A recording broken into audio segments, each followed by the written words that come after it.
Good afternoon, everyone. Thank you for the presentation. We are happy to discuss based on the papers provided on economic challenge in the Gulf monarchies. I am Andreza from Brazil, this is Anna from Brazil, and Lou from France. Just a second. Come on. So this is the content of our presentation. We are going to do a brief introduction, a wrap-up from the papers provided. Then we are going to talk about natural sustainability. And then we are going to dig into diversification in the rentier states. And then we finish with civil liberties and reforms. So basically, to wrap up what the papers concludes, basically the Valeri says that there is some changes in the historical oligarchic pact that so far has been centered to the perpetuation and consolidation of the regime. Although there are differences within the GCC monarchies, there is a shift in the power balance in favor of the ruling families and a decreasing capacity of the business elites to influence the economic political decisions. Of course, there are popular reactions on this, even with the collective rent distribution that he just mentioned, and a minimal level of economic security ensured, because people are getting more educated and they question these rentier bargains, also because we have the lower prices for oil also challenge this current social contract. And but there is some shift, current shift, let's say, because the rulers in the regions are having difficulties in controlling the family expansion, and this has inducing them to redistribute power towards the economic business activities in the region. So we have these ruling families moving into business activities and diversifying the economy. And of course, this has implications for the stability of the regime, because also economic powers, more economic power feedbacks in more political power. But also there are challenges involved on this, because there is conflicts related to national interests and the royal entrepreneurs' interests. We found that, at least in the papers, there are like a focus on the domestic dynamics, in the local dynamics, but of course all the shifts that are happening in these GCC states are also can be also contextualized in the in a broad context of climate change and a shift in the international agenda for climate transition, energy transition, etc. So just to set the ground, we are talking about a region that has problems related to natural resources such as water, increasingly dependency on food imports. Also, the environment is under stress, but so as the continuation of the regimes as it is right now. And so from the continuation of the status quo of power and wealth. In this book, just written after the Arab Spring about the Gulf monarchies and climate change, the author sets three main features of the regimes that are the rentier feature, the authoritarianism, and the extravagant ruling deals. Kind of it's related to what also Valeri points out, but we can also add these two more features here when we think about capitalism as a whole and the core same periphery dependence, like the system as it is right now also is fooled by this core same periphery dependency, where the rich economies are extracting value labor value, but also a natural value, ecological value from the periphery of the system in a dynamics of ecological and eco exchange. And so this puts, of course, this shift, let's say, in the international agenda towards fighting against climate change, also the growing population in the region put some challenge for the survival of the GCC states, the regimes. It works right now because first, in terms of the international agenda, this puts some uncertainty for the region rulers because they depend on the global demand for oil and gas, and with the West growing focus on exploring renewables and diversifying the energy sources and also the energy suppliers. This global demand for oil and gas not for sure will remains. And also we have this growing population that demands more consumption goods, more electricity, more services in general, and a pressure for diversification of these energy sources within the GCC monarchies. They have been focused a lot in this diversification towards nuclear instead of other alternatives, energy alternatives. Of course, this growing population and all this that I said puts more pressure on the environment.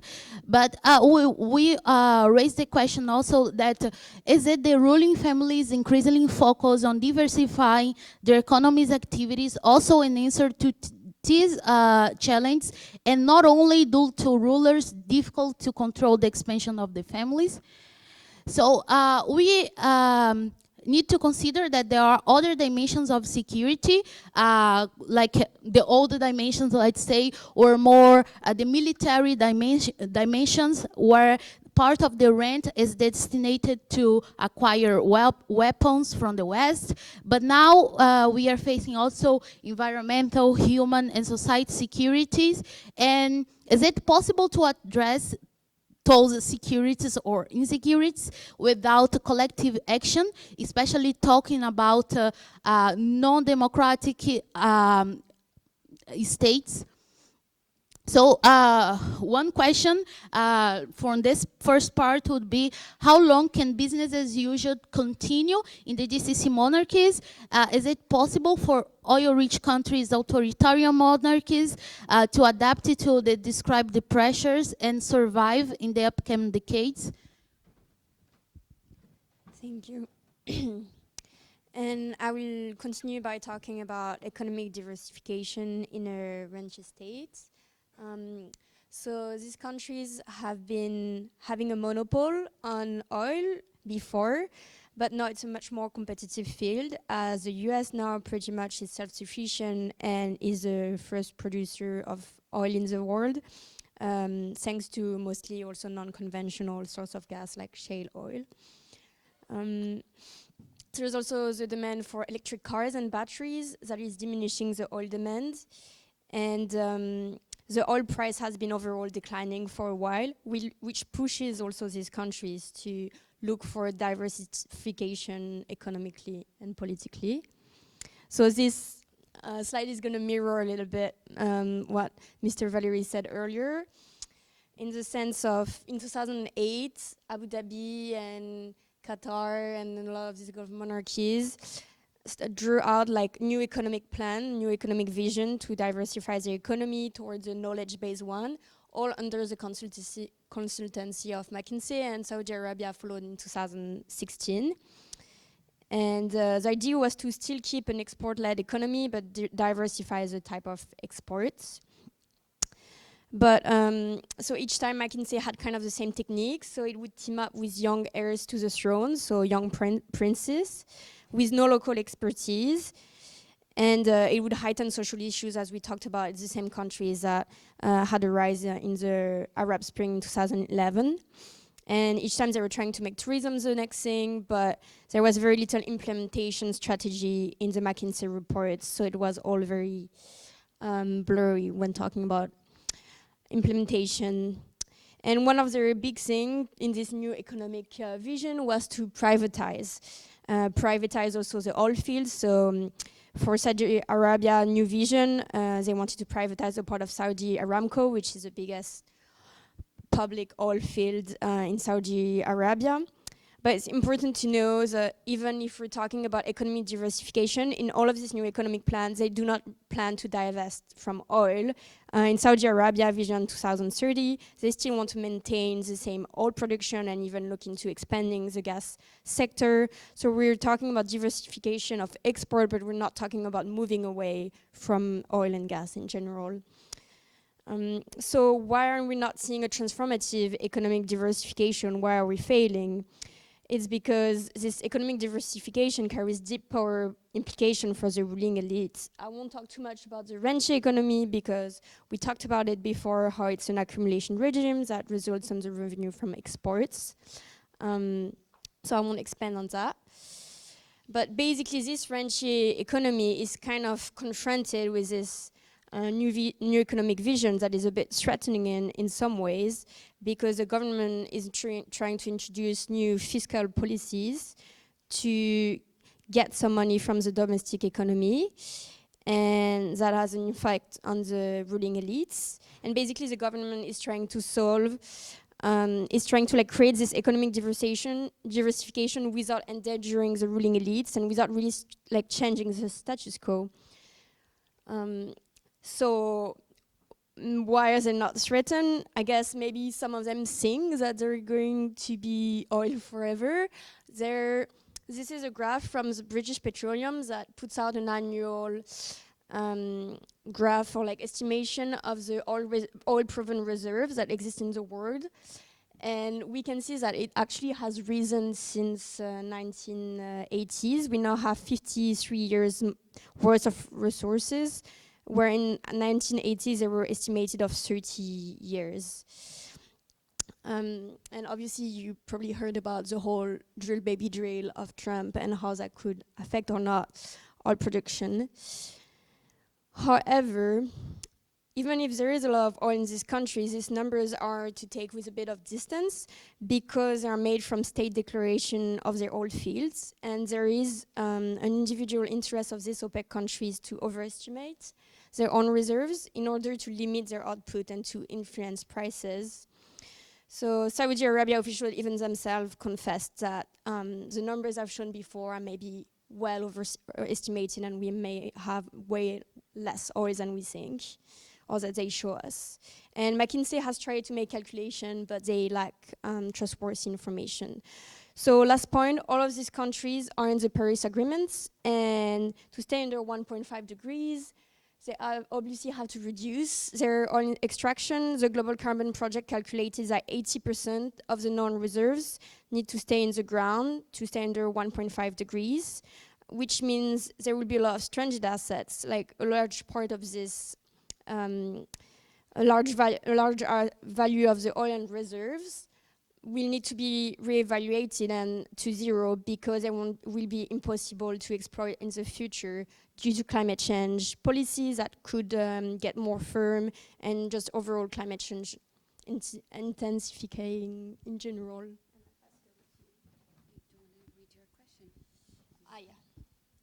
I'll read my question. So my question would be, is a real economic diversification possible in an oil-dependent rancher state?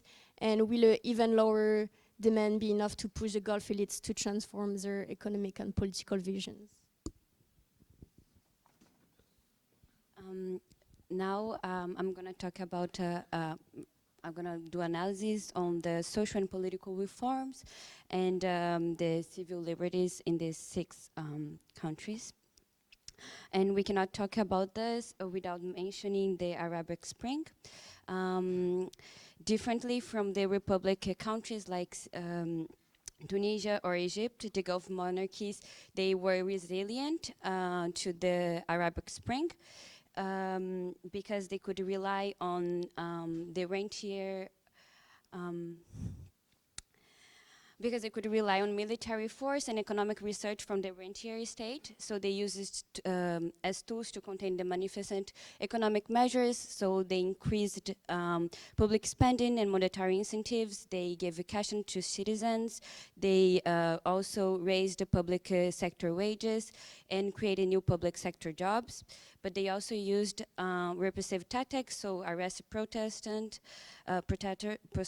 protesters, constraining freedom and civil liberties, and increasing security force presence, and also sued others protesters or people that were against the government. They also used intermonarchical cooperation. This is like also mirror a little bit on the slide that he presented.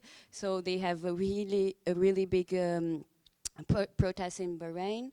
And in Kuwait here, and Bahrain, they asked help for Saudi Arabia to repress their manifestant there. So this is an example of this intermonarchical cooperation, and they also a cooptation strategy relying on the extensive network that these ruler families they have. These kind of repressions continue with violations of human rights and lack of civil liberties. I only brought 2 examples after the Arabic Spring. So the first one is in Qatar in 2022. On 2 these lawyers were sentenced to life in prison for organizing unauthorized public meetings. Another example in Saudi Arabia is the case of, sorry for my pronunciation, Loujain al-Hatulu case. That is, she was arrested for driving, and 1 month before they allow women to drive in Saudi Arabia, she got arrested until 2021, and she was tortured and nowadays she's a women's rights activist in this part. But even though with this kind of human rights and lack of civil liberties, business always happens from both sides. China has become the largest oil trading partner of the Gulf monarchies states. They surpassing European Union and United States. And also they created a large and country-specific investment plan with the Belt and Road initiatives. And it's kind of convenient to make more trade with China because they have this policy of non-interference on the state. Internal politics of the states that they are trading. And the same things happens with Trump and the US. They have a close relationships with the Saudi Arabia prince. And but this in the sense of prioritizing arms sales, economic deals, and strategic alliance. Contrary to the China, not exactly the US, because the US always supported this kind of monarchies, but there is international organizations in other countries that has been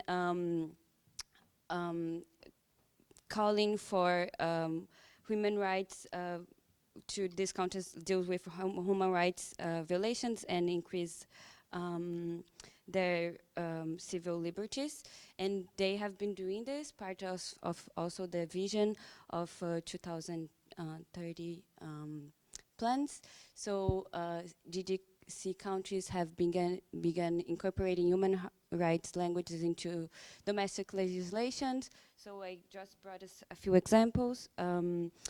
In Kuwait, UAE, and Qatar introduced laws to combat domestic violence, but even though this is still being lack of enforcement, Saudi Arabia lifted the women's driving ban in 2018, allow women to travel abroad without male guardian permissions. Qatar, they abolished the kafala system under the pressure of FIFA World Cup pressure, but some people criticized this, saying that it's sport washing. Others example is the Bahrain and Kuwait reducing gradual reductions to the death penalty in certain cases. And one example is also like that they have been like allowing women's rights is this the case of the Arabic the astronaut, the female astronaut that went to space. Yeah, and then thinking on this in mind, my questions to extend the debate is, are these social and labor reforms that I just present driven by international pressures from these organizations, or are they a response to citizens' demands? Do you see these reforms expanding to include free speech and greater civil society participation? Can the lack of civil liberties in some way be a cause of weakness in these monarchies? And what is the place of civil and human rights for those who is against the system? Thank you.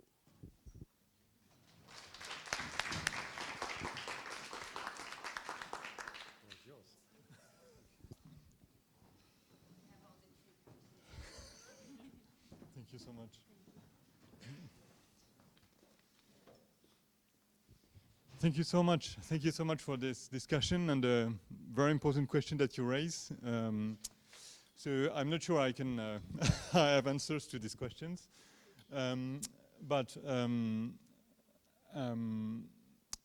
so related to the first point,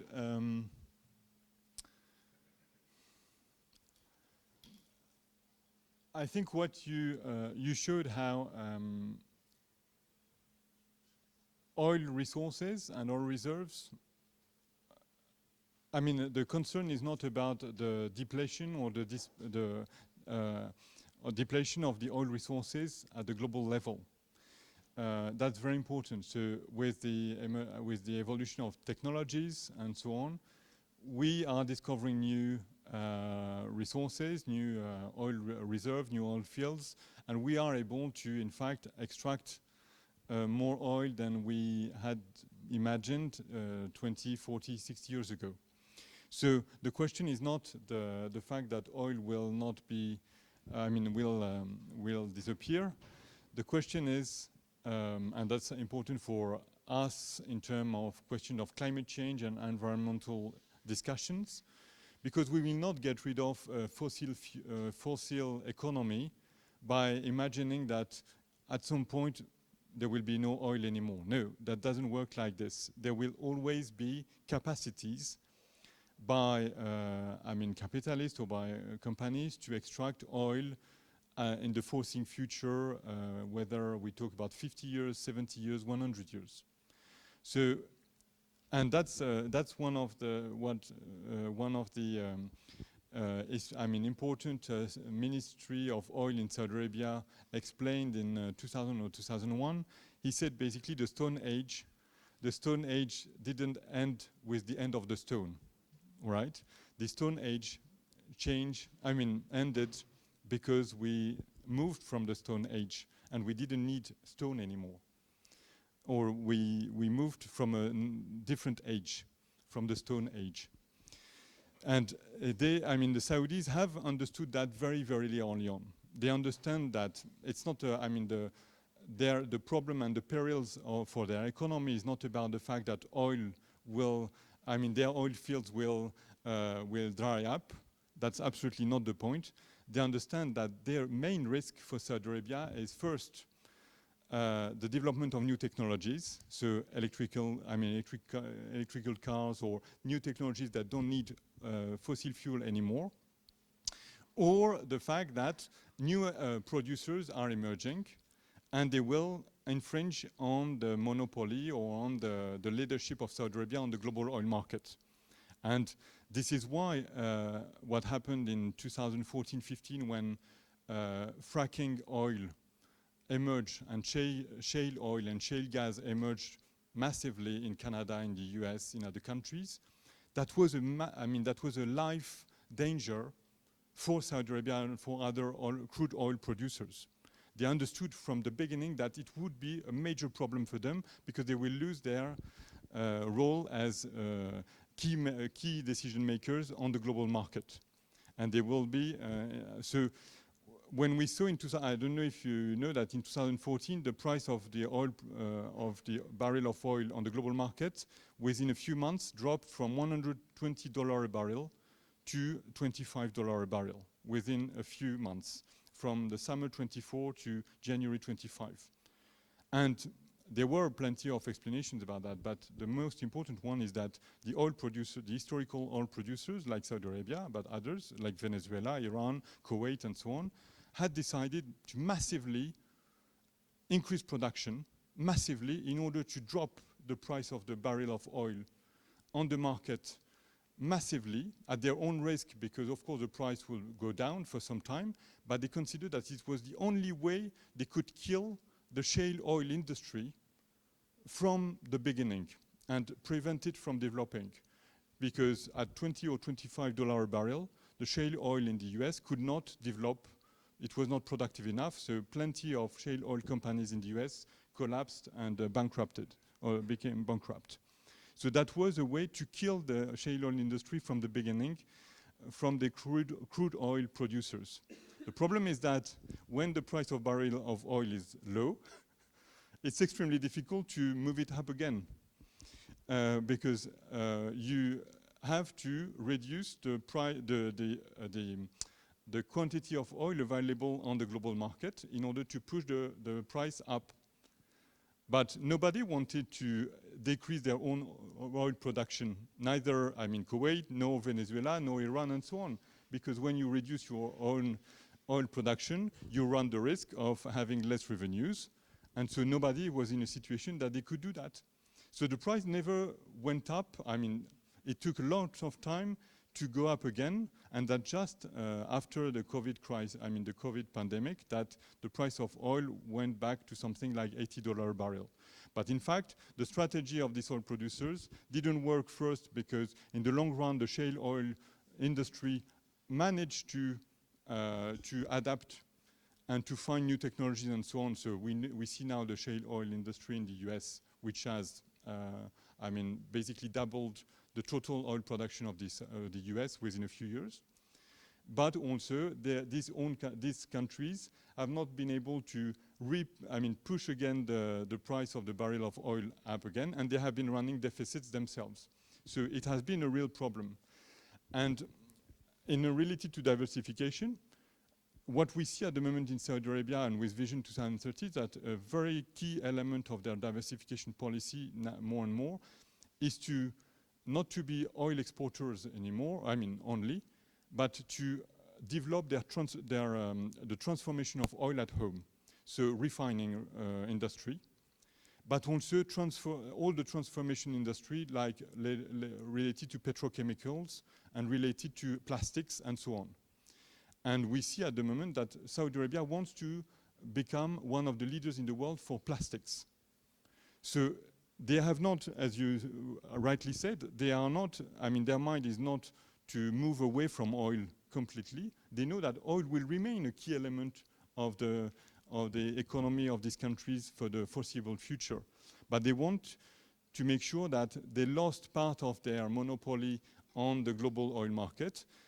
But at the same time, they want to make sure that they have controlling a huge part of the plastics and the petrochemical industry or market in the world. And so Saudi Arabia, and we saw that in the various negotiations in the COP recently, Saudi Arabia explains that, all what is preventing the development of plastics in the world is a real problem for Saudi Arabia, so they are blocking it. And they consider plastics is the future of Saudi Arabia to a certain extent. So diversification, not moving away from oil totally, but changing their strategy in that perspective and in relation to diversification.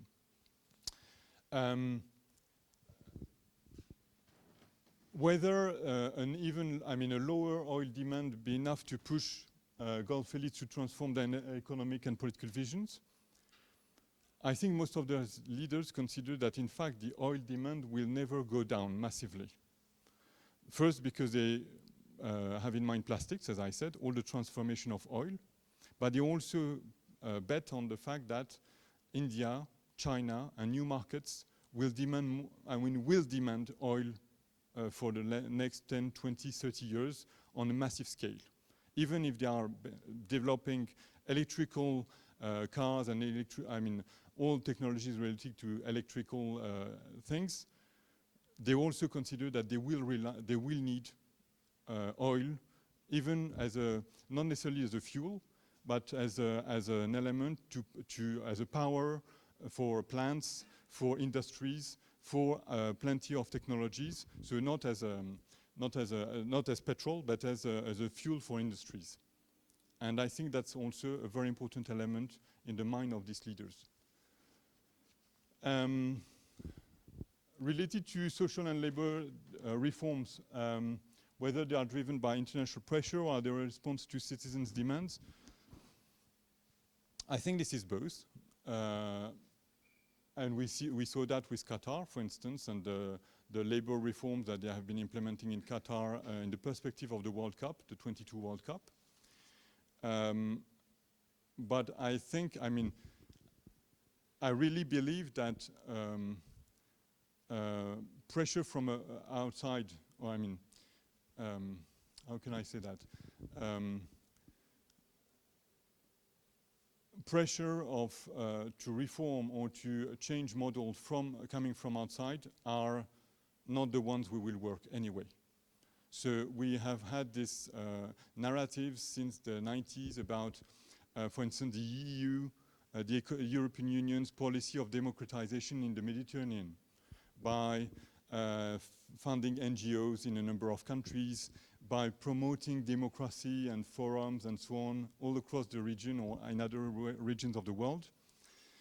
What the result of it is that authoritarian regimes are extremely clever. They manage to adapt to these pressures. They manage to co-opt a number of actors. They manage to make sure, to show that a number of NGOs are emerging, that there is a civil society which is developing on some particular element, but without questioning the core of the model. So some social reforms are taking place, some labor reforms are taking place, and so on. But again, showing that changes are taking place in order to make sure that the real core of the system doesn't change. And so, in my view, all these policies of democracy promotion from the EU, from the US, are first very orientalist and problematic in many ways by the ideas that they convey by saying, we know what is democracy and you'll implement what we have achieved already. You will learn from us. That's really problematic. But also, from internally speaking, authoritarian regimes are very happy with this kind of discourse. Because they have the same discourse, basically. They say, look, if we were not here as authoritarian regimes or as leaders, this would be the chaos in our country, because our region is not ready for democracy, right? So we are here to preserve and to make sure to preserve the status quo, to make sure that things are changing slowly and gradually, and that there is no revolution or there is no chaos taking place. And they are very good at that, and that's a discourse that many foreign leaders like a lot. They like this kind of discourse. So in that sense, for me, changes that, the Arab uprisings have been the best counter-illustration or counter-narrative or counter-example to this democracy promotion narratives that democracy will take place from abroad or will be transferred from some places in the world to other places in the world. No, what was taking place in the Arab uprisings was, popular movements from these countries who had very clear messages which were coming from these countries. They were not influenced by foreign countries or they were not guided or they were not repeating things that were told elsewhere. And what is fascinating also is that there were models for other movements that took place elsewhere. There were models for what happened in Hong Kong later on, that were models for the Indignados in Spain, for the Occupy Wall Street movements. And that's quite fascinating also to see that, of course, there are changes about methods, about discourses all across the world, but something that would take place from above to other countries or from one region to another, one way only, doesn't work. So in that sense, these social labor reform movements, of course, international pressure can lead to some changes, but these changes will not be the structural ones that many people in these countries want actually.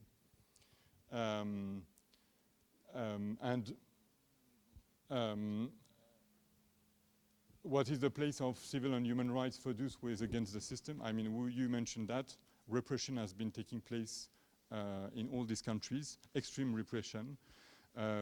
What is quite fascinating, I mean, we have the examples in Saudi Arabia of this journalist, Saudi-American journalist Jamal Khashoggi from the New York Times, who were basically invited to the consulate, the Saudi consulate in Istanbul, and basically cut into pieces. And Jamal Khashoggi himself was not an opponent. He was somebody who was part of the system from one of the big business elite family of the country. And he was just saying that some other direction should be taken place. But he was not saying at all about overthrowing the Saudi monarchy at all. And you gave examples either. So as soon as you pass, and that's even more important since the Arab uprisings, the counter-revolutionary movements in a number of these countries has been so drastic that the repression has been even tougher. And in Saudi Arabia at the moment, we know that the number of executions in 2022 has been the highest in the world. The highest in the history of Saudi Arabia. So there has never been more death sentences and executions in Saudi Arabia than in 2022 under this supposed narratives of modernization and Vision 2030. So the two go together, and that's a real problem. Yeah. So.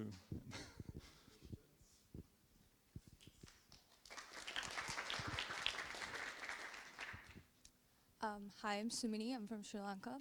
I have two questions. One is actually just a clarificatory question. So the statistics you were showing earlier about education, I was thinking a bit about why that such a big discrepancy might be, and I was between the genders, and I was thinking, is it possible that maybe part of that explanation is that because this is for public universities in those countries, is that maybe men, or I don't know what the proportion is, are going abroad to countries like the UK or the US? Because I know there is a big proportion of students who study abroad, and also the fact that they might be just going to the private foreign universities in the country. That's my clarificatory question. And my other question was, so countries like Sri Lanka, for example, are massively reliant on the remittances of workers working in the Gulf. And given the transformation that will or will not happen in the Gulf countries in like the coming years, the coming decades, what do you think are the sort of medium to long-term implications for countries in the global south that are indirectly, their economies are almost sometimes entirely reliant on these remittances? To connect 2 or 3 questions? Okay. There was, okay.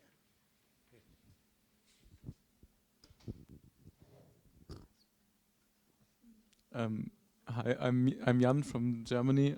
I have a question about the Gulf monarchies' relationship to the US, and maybe more specifically the US dollar, because I mean, of course, it is a huge element of the US hegemony that like oil is traded in dollars, and the Gulf monarchies seem to just accept this fact and not try to challenge it. I mean, there have been maybe other countries that have tried to challenge it, like for example, Saddam Hussein even like tried to diversify away from the dollars and wanted to use euros as a currency, and then came the US invasion of Iraq. So it is a bit of a very hot question of like the currencies, and I wanted to ask you, like, how if all the Gulf monarchies are really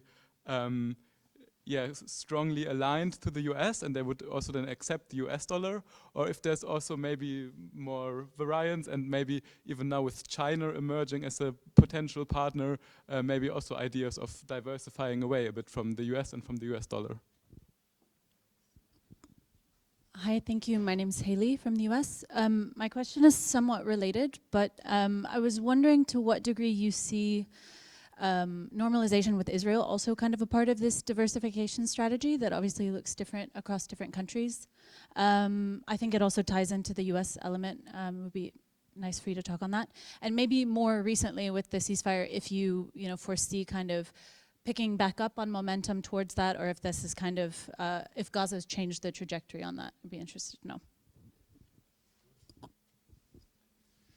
take a second round after that. Okay, great. Thank you so much for all these points. Thank you. So gender disparity, I mean, you're right. A number of, I mean, there are more local males going to study abroad than females, definitely. Even if it's not a drastic difference.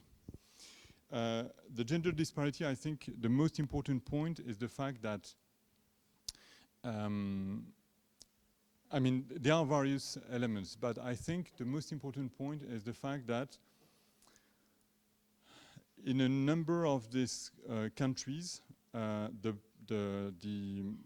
possibility afforded to males to enter the job market are much more important than females. So, in fact, it's much more important for females to go to get a degree in order then to be able to have more choices in terms of life choices and in terms of professional choices.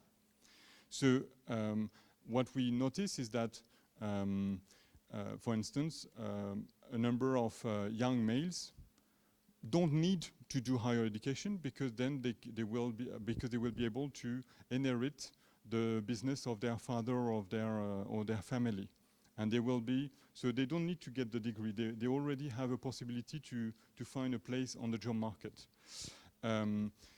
While for females, as I said, it's much more important in terms of both life choice and professional choices.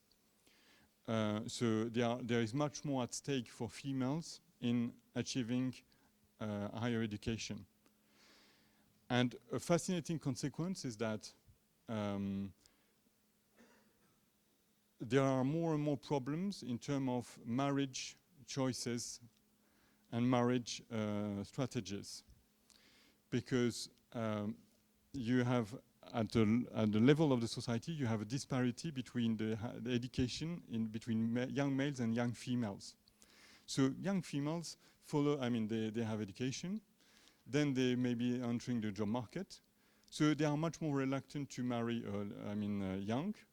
And also they are not happy to marry somebody, a young male who is less educated and who has absolutely not the same vision of life than females, than themselves. So the impact of it is that when you look at divorce rates, the divorce rates is massive after 3 or 4 years. So I think in Saudi Arabia, the last figures show that after 4 years, or in Kuwait, I think 50% of the marriages end up on a divorce within 3 or 4 years at the moment. So, and this is related to the complete different visions or different perspectives on life, on perspective of family, of life, everything that is related to this discrepancy in higher education. I mean, as a key element. Remittances. I mean, that's a major element. I didn't discuss it because that's not directly part of the question, but of course, I mean, the role of oil in non-oil producing countries in the region like Sri Lanka, but also like Pakistan, Egypt, Jordan, India, Nepal, and so on is massive. For instance, Nepal, it's considered that 30% or 35% of the GDP, the amount of remittances of Nepalese workers abroad, and for the majority of them in the Gulf Monarchies, to Nepal, equals something like 30% of the total GDP of Nepal, 30%. And it's the same with Lebanon. It's the same with, to a certain extent, I mean, not the same proportion, but for Egypt. Egypt is a good example. At the moment, Egyptians abroad, and especially in the Gulf Monarchies, but abroad, they send back $30 billion every year, $30 billion to Egypt, to their family in Egypt. $30 billion, when you look at it, the Suez Canal fees is, depending on years, $3 to $5 billion. The US aid, it's between $3 and $5 billion every year. when you look at tourism, it's always less than $10 billion about tourism. So we are talking about a massive amount and something which is absolutely vital for the Egyptian economy, these remittances, and you mentioned Sri Lanka. So my response to your point about the impact on these countries if oil is drying up, or if oil is, if there are less foreign workers in these countries on the long run, I think we have to keep in mind that for these rulers, for the rulers of the Gulf, they absolutely have no interest in sending back foreign workers to their home country and replacing them by nationals. They have absolutely no interest in that. Why? Because first, as businessmen themselves, the rulers or the business elite, they pay foreign workers 3, 5, 4, 5 times less than a national.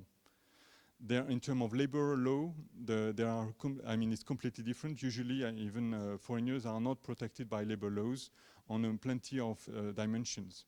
So, as a businessman, I have absolutely no interest in replacing a foreign worker by a national in Kuwait, in Saudi Arabia, or so on. And even as leaders, as rulers, they have absolutely no reason to do that, because they will not be able to use the blackmailing strategy that I mentioned before. The fact that it's important to tell the national population, look, you are in a minority. You have absolutely no reason to dissent, because you are surrounded by plenty of foreign workers who would be very interested in getting a part of the oil, the cake, of the oil cake.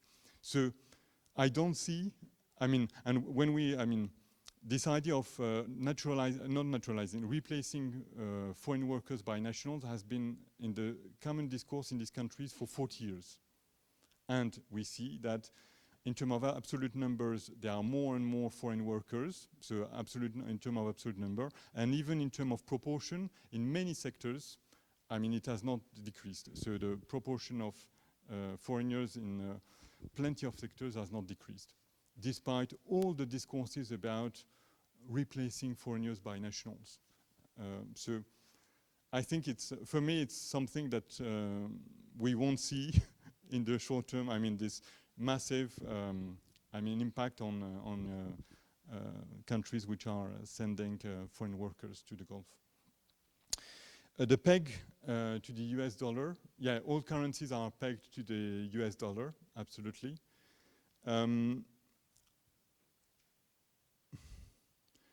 There have been discussions about, changing this, for instance, involving the euro or the yuan. For instance, in Kuwait, there was this discussion at some point. So, not having a direct peg of the currency to the US dollar.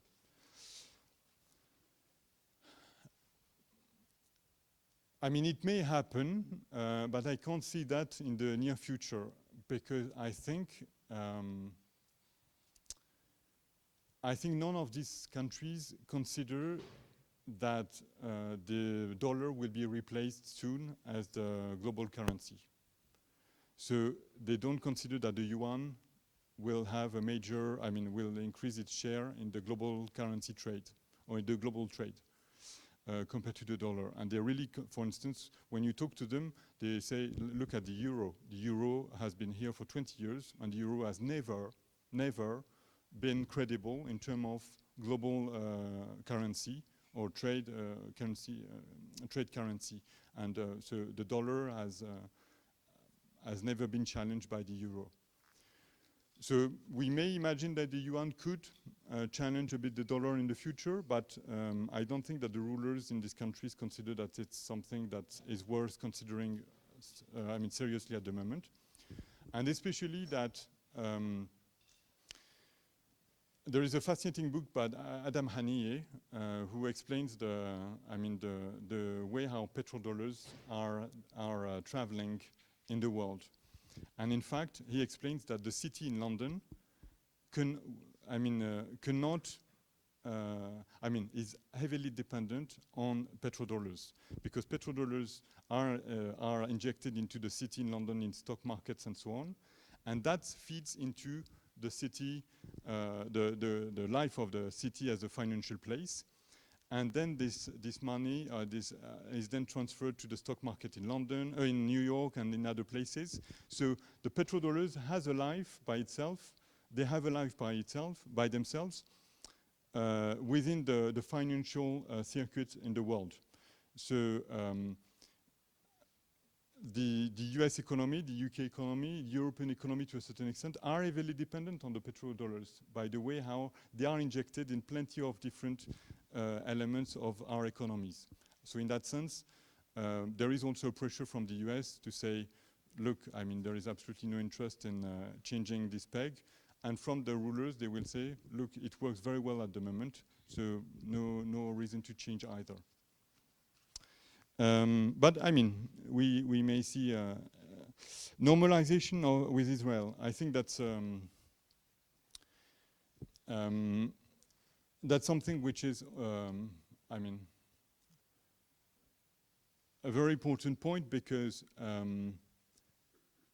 we know that Saudi Arabia has been keen on normalizing with Israel. I mean, they have a lot of difficulties because they cannot tell, I mean, there is a population, the public opinion in Saudi Arabia is very much against that. But the Crown Prince of Saudi Arabia said basically to Anthony Blinken, that was leaked recently 6 months ago, he said to Anthony Blinken during a meeting that he personally doesn't care about the Palestinians. But the problem he has in the public opinion, which cares about the Palestinians. So if he was in a capacity to normalize straight away, he would have done that.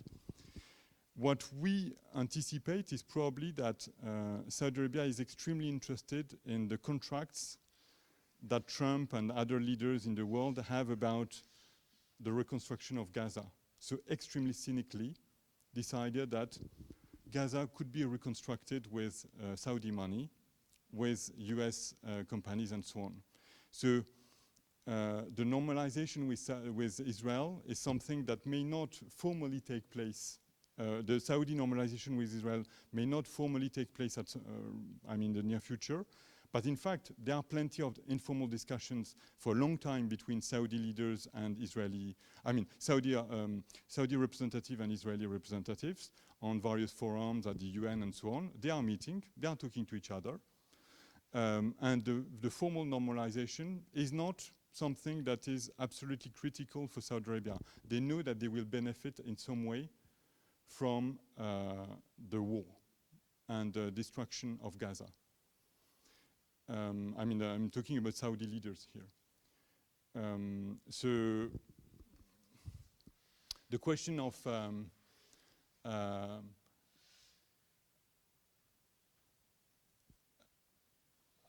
this question is very important also because Israel is more and more viewed as a model for a number of these Gulf rulers, because they have seen how Israel has been able to control politically, in terms of intelligence, in terms of political control and everything, the Palestinians. And they really consider that for their own population, they could use these technologies of surveillance, of intelligence and so on, to control their own population. So the United Arab Emirates, when they normalized with Israel 4 years ago, the idea we've talked about a lot about commercial exchanges and investment of Israel in Dubai or Israeli visitors and tourism to Dubai. Of course, there is a bit of element in that, but the most important element is military and security contracts and exchanges. That's what is at the key of it, at the crux of it. And the Israeli companies are viewed by many leaders in the Gulf as the ones which have the best capacities to control their population in terms of AI, in terms of security and intelligence. So that's, in the perspective of controlling their own population and the stability of these countries from the ruler's perspective, unfortunately. Yeah.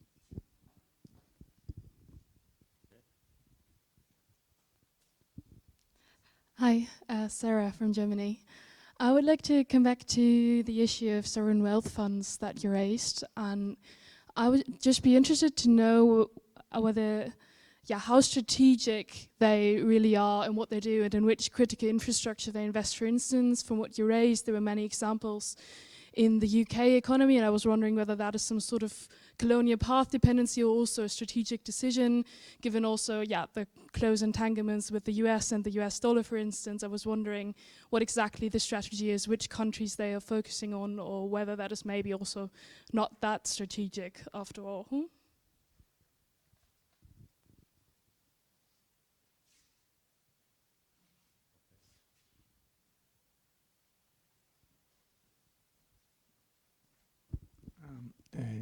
Hello.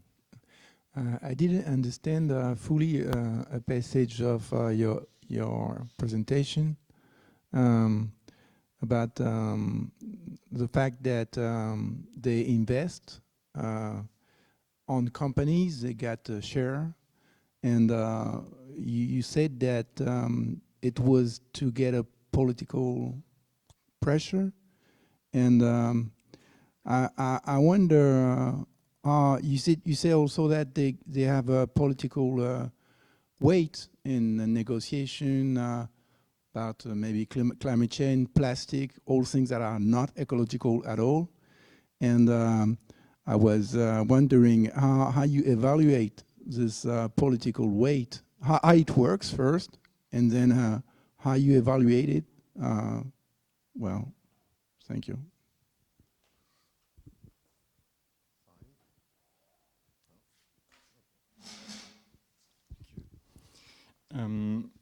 So in terms of sovereign wealth funds,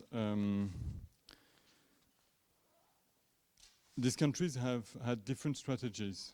So it's not necessarily the same. For instance, I mean, Kuwait was the country which created the first sovereign wealth fund in the history in 1961, so very much from the independence. And they really understood it as a fund for future generations. Because in Kuwait you have a very strong civil society, you have a history of trade unionism, you have a history of political activism and political opposition for a long time. And so they were in a capacity to force the rulers to use this sovereign wealth fund as a tool for, in the interest of the nation, if I can say that, for future generations. For other countries, I mean, it's much less the case. For Abu Dhabi, for instance, Abu Dhabi has had a strategy of, so for Kuwait, for instance, it was long-term investments with low returns, I mean limited returns, but on a long-term investments. In Abu Dhabi, on the contrary, for long, I mean, until, for instance, the 2008 financial crisis, they had a strategy of investing in, for instance, in real estate in the US with very high returns, but very high risks. And in fact, they lost massively in 2008 during the financial crisis, while Kuwait was more resilient with different types of investments. So the strategies are not necessarily all the time the same. But all these countries have invested also, I mean, in core elements of the global economy, let's say, or core elements of the economy of the North, generally speaking.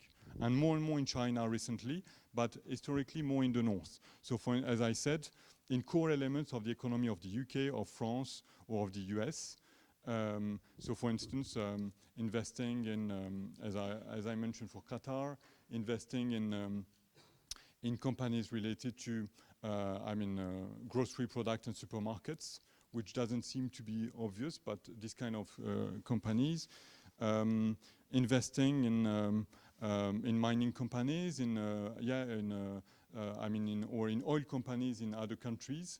So that in order to show that they, and that relates to your point, in order to not necessarily to have a direct influence on the decisions of these companies, sometimes yes, of course, but also in a way to show that these companies are rely on the petrodollars and the funds from the Gulf monarchies.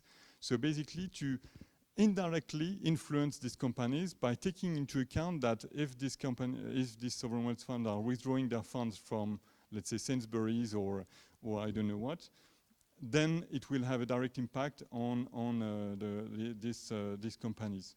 So that's an indirect influence by reminding the decision makers, political decision makers and economic decision makers, that a good part of their economy is directly related to petrodollars and to the injection of money from the sovereign wealth fund in their economy. So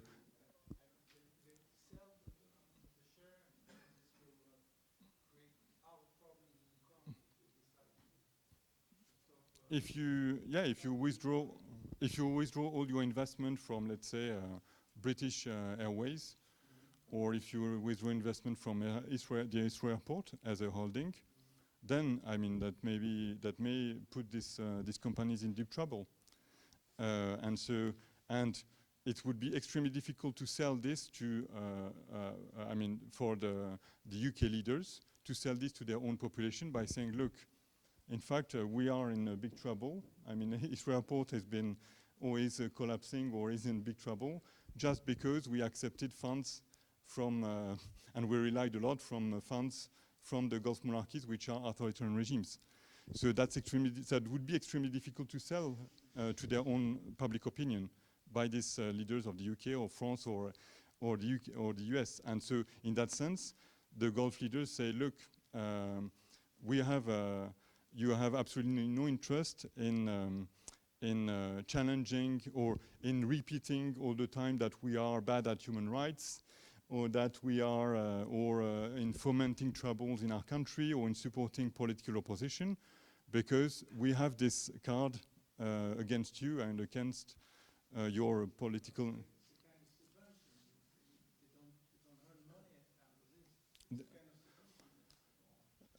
I mean, they want to become. I mean, these companies are profitable, but that's not. I mean, maybe. I mean, I'm too cynical, but for me, that's not the end goal. Profitability is not necessarily the end goal.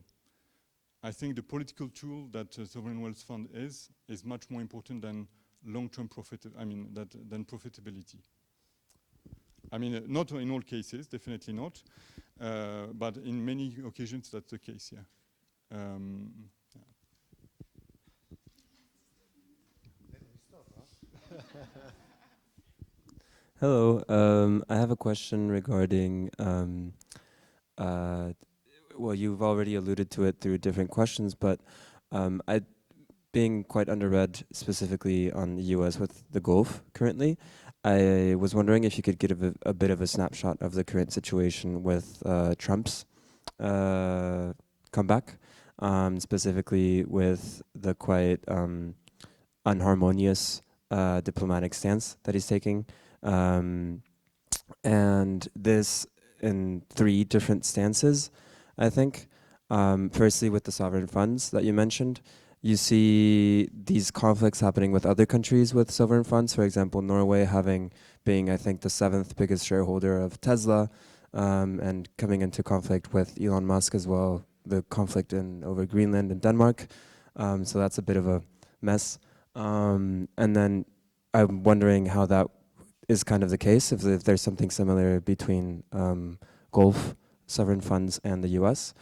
And then also in terms of currency, I don't know if it was mentioned before, but with BRICS Plus, if this has also been, if this is a consideration on kind of being a challenge towards the US dollar hegemony, and maybe joining ties a bit more as well with other countries.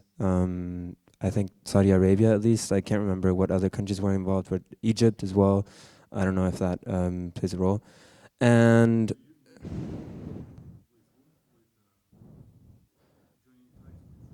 with BRICS. And the third question, or the third point, Sorry. The third point would be oil specifically, oil. So the sovereign funds and then potentially BRICS and oil. I don't know what time it is if we're already like all waiting to leave. Simple question at 6:30, okay? Hello, I'm Zulfia from Azerbaijan. My question is related to the notion that you mentioned that these people, like leadership generally justifies its leadership, saying that so we deprive chaos here in our region and we don't need human rights and stuff, so we are providers of stability and that's what's most important. And I was wondering, like with the climate change and like implementation of policies and having already some like collapse, like for example, big rains we see in this region. Can this notion be changed from grassroots level so that climate change affect this? Because first of all, it's still semi-periphery country and it will be affected by international policies if, for example, oil and gas becomes stranded, all assets and stuff. And on the other hand, there will be more climate change effects in people. Will this notion can possibly change? And if you heard something about this, some research and stuff, I would be like interested to hear. Just two questions. Okay, on the on the last one. First, I think that this narrative about me or the chaos, or the fact that I'm protecting the country and the nation against the chaos of the region or what is around, I mean, it's something that evolves. So basically, I think it doesn't work. I don't think it works anymore as well as it was working before. Of course, when you have a country like Yemen next to you, or when you have a country in civil war next to you, of course, at this particular period of the history, it will be more efficient, and people may think twice before challenging the ruler. But I don't think that on the long run, it's something that works, that will work on the long run. So the question of climate change, I think the question of climate change, I think there are already studies about that, about the fact that there are regions which are massively affected, and people have been questioning, I mean, have been calling the ruler or calling the political system upon changing things. There have been rains and floods, for instance, in a number of countries. At the moment, there are massive, long-term climate change issues in Egypt, for instance, with the increase of the level of the Mediterranean Sea, with flooding, but also the temperature which are going up, and with summer which are more drier and hotter, and which increase the cost of AC. And so on, and people cannot afford anymore to pay for this electricity. So that creates plenty of questions, and so people are very, very much aware of climate change issues, definitely. And I think that's one of the dimensions that the rulers, that is questioning definitely the order, the old order, definitely, and that's a part of the equation. I'm convinced about that.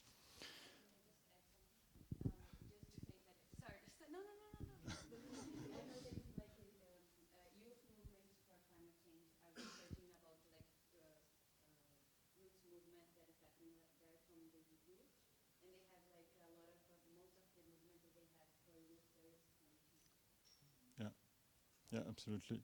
On the question of Trump, we need to keep in mind that Trump relation with the Saudi leadership was extremely good during this first mandate. Jared Kushner was very, very close to Mohammed bin Salman.